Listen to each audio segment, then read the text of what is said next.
Then comes the use of contrast. अब हम ये देखते हैं कि पोइम एज अ होल को समझने के लिए यूज़ ऑफ कंट्रास्ट किस तरह से यूज़ होता है। When a poet employs contrasting words the meaning of the whole poem emerge in through and the tensions created by the contrast.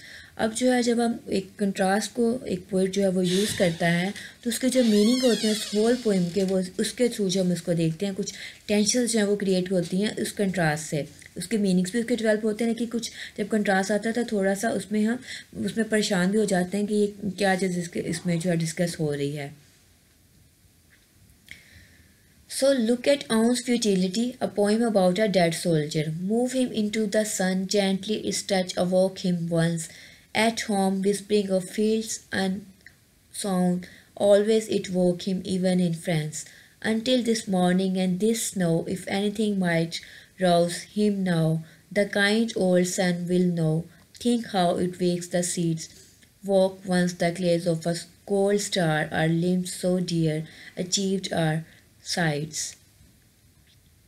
The poem is built on a set of contrasts, on one of which is between the sun and earth, and the poet says, "Move him into the sun," and then speaks of the whispering fields and the snow.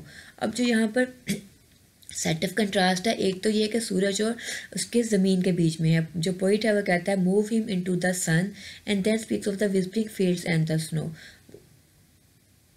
अब second stanza में जब सन की बात होती है, wax the seeds, अब वो seeds को जगाने की बात कर रहा है सन की।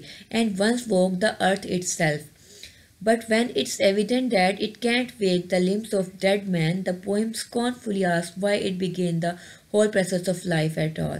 अब वो कहता है कि जब अगर वो ये एक मुर्दा शख्स को अगर वो नहीं जगा सकता तो क्या ही उसका उसको जो एक तंज कर रहा है, तो फिर इसके ज़िंदगी का प्रोसेस का मकसद ही क्या है, वो क्यों फिर शुरू हुआ।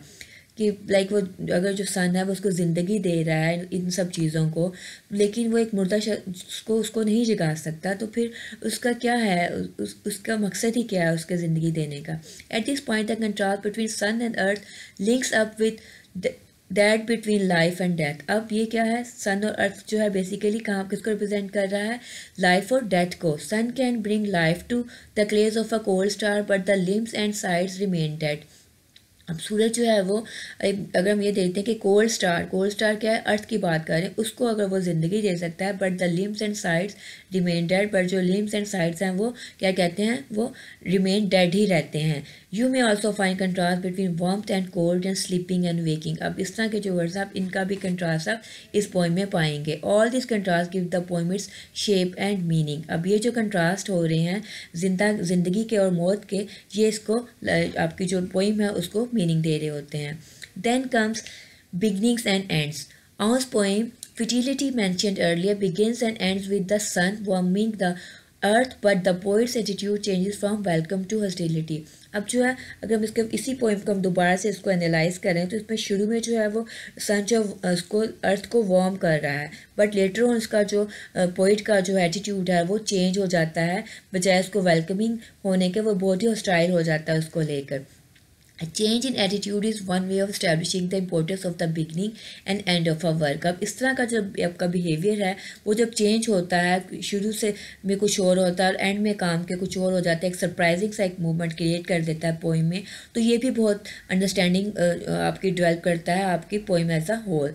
सो there are others things beginning and को लेकर। The end can return the reader to the beginning and invite a comparison between the two states.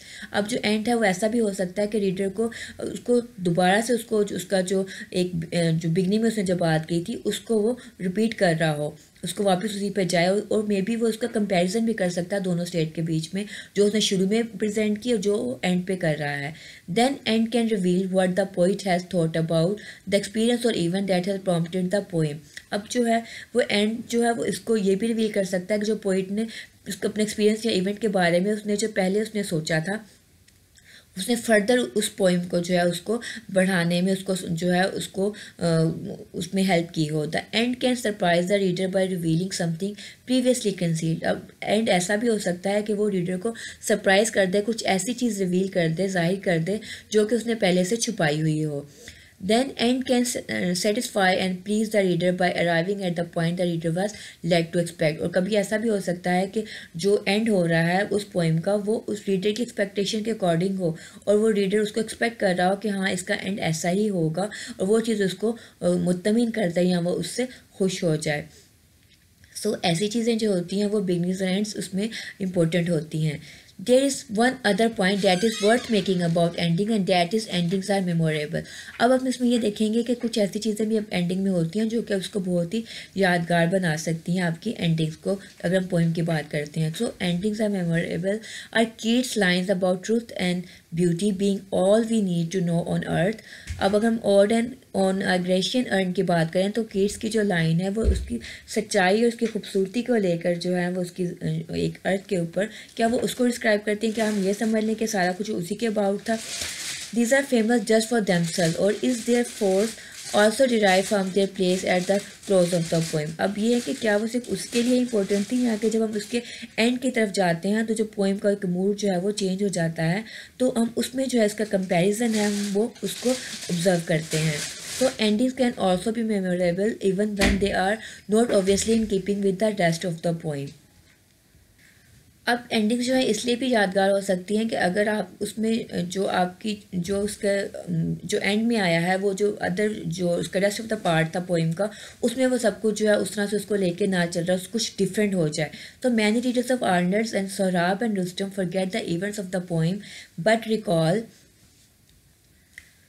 but recall with pleasure the haunting and unexpected end in which the river Oxus wends its way to the Aral Sea. अब अगर हम Arnold की Sohrab and Rustam poem की बात करें तो जो जितने भी रीडर्स हैं वो इसके पोइम को उसके जो इवेंट्स थे पोइम में उसको जो है वो भूल जाएंगे बट इसको रिकॉल करेंगे कि कितना उनको जो प्लेयर उसमें फील हुआ लाइक उसमें अनएक्सपेक्टेड वे में जो उसका एंड होता है. So the ending is oblique to the poem but it impresses partly because it comes where it does.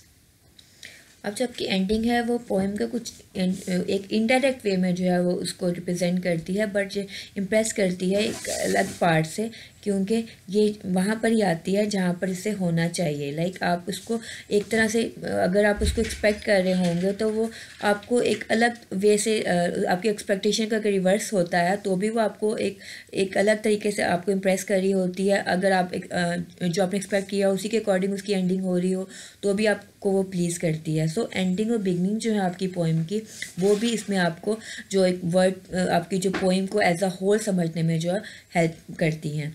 So students, this was our today's topic. If you have any problem, you can text me and ask me. And अभी जो है इसका एक last part भी रहता है जो कि हम इसको कंक्लूड करेंगे क्योंकि आपने देखा कि हमने प्रीवियसली भी इसी टॉपिक को लेकर हमने इसमें किए हैं कि हम पोइम एज अ होल किस तरह से समझ सकते हैं. अभी इसका एंड नहीं हुआ, इसका एक लास्ट पार्ट है जो कि कंक्लूडिंग पार्ट होगा इसका लेक्चर नंबर जो इसमें 4 में हम इसको डिस्कस करेंगे. Take care students. अल्लाह हाफिज़.